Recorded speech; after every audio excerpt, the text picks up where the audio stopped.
Bonjour, ici Stéphanie. Le titre de mon partage aujourd'hui est « Pas facile, mais possible ».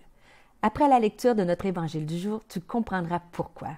Le passage que nous allons regarder ensemble se trouve dans l'évangile de Matthieu au chapitre 5 et au verset 43 à 48. Voici les paroles de Jésus.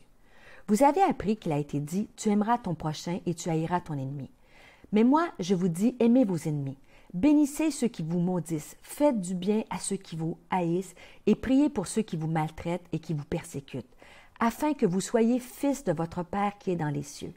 Car il fait lever son soleil sur les méchants et sur les bons. Il fait pleuvoir sur les justes et sur les injustes. Si vous aimez ceux qui vous aiment, quelle récompense méritez-vous? Les publicains aussi n'agissent-ils pas de même? Et si vous saluez seulement vos frères, que faites-vous d'extraordinaire? Les païens aussi n'agissent-ils pas de même? Soyez donc parfaits comme votre Père céleste est parfait.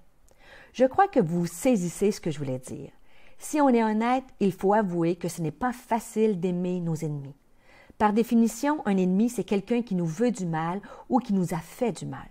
Ce n'est pas naturel d'aimer les gens qui nous blessent. La façon de les aimer, je crois que c'est de les pardonner. C'est uniquement lorsque je pardonne mon ennemi que je peux lui faire du bien. Le pardon n'est pas facile, mais possible par la grâce de Dieu. Le pardon est présent partout dans la parole. Ce principe se retrouve au cœur de la plus célèbre prière, le Notre Père. Jésus lui-même dira aux disciples, « Voici donc comment vous devez prier.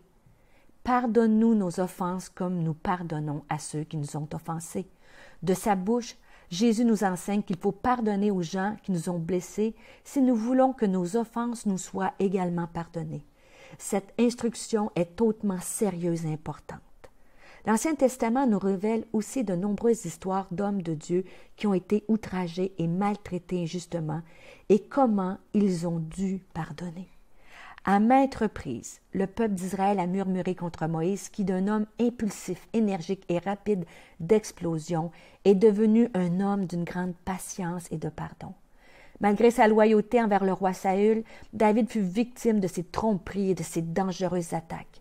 Il fut ainsi soumis à un test de pardon extrêmement difficile. Mais que dire de Joseph? Selon moi, c'est la plus grande et remarquable histoire de pardon des Écritures. Ce récit est décrit dans le livre de la Genèse du chapitre 37 au chapitre 47. Joseph est né dans une famille dysfonctionnelle et profondément cruelle.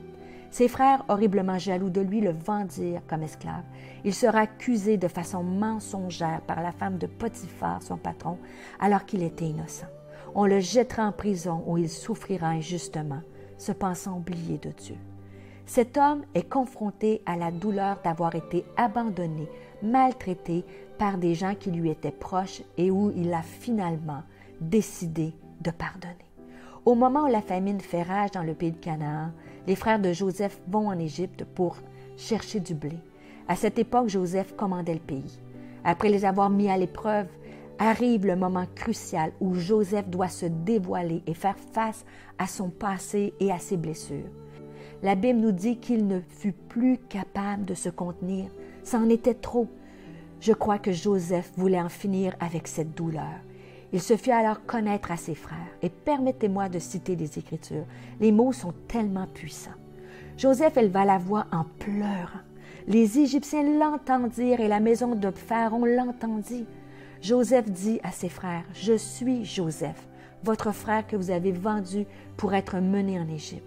Maintenant, ne vous affligez pas et ne soyez pas fâchés de m'avoir vendu pour être conduit ici, car c'est pour vous sauver la vie que Dieu m'a envoyé devant vous. » N'est-ce pas stupéfiant comme déclaration?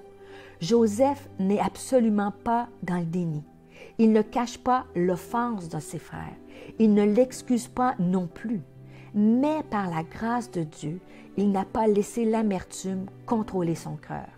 Au contraire, il a trouvé la force de relâcher les gens qui l'avaient trahi. Il ira même jusqu'à leur dire « Ne vous affligez pas et ne soyez pas fâchés de m'avoir vendu. Entre toi et moi, qui devrait être fâché? » Or, Joseph a été capable de s'élever au-delà de ses blessures. Il arriva à tirer parti de tout ce qu'il avait vécu et même à en faire ressortir des éléments positifs. Cher ami, n'est-ce pas cela le processus du pardon? Pardonner est un acte courageux qui nécessite l'intervention du divin. Ce que Dieu a fait dans la vie de Joseph, il peut le faire encore aujourd'hui dans ta propre vie.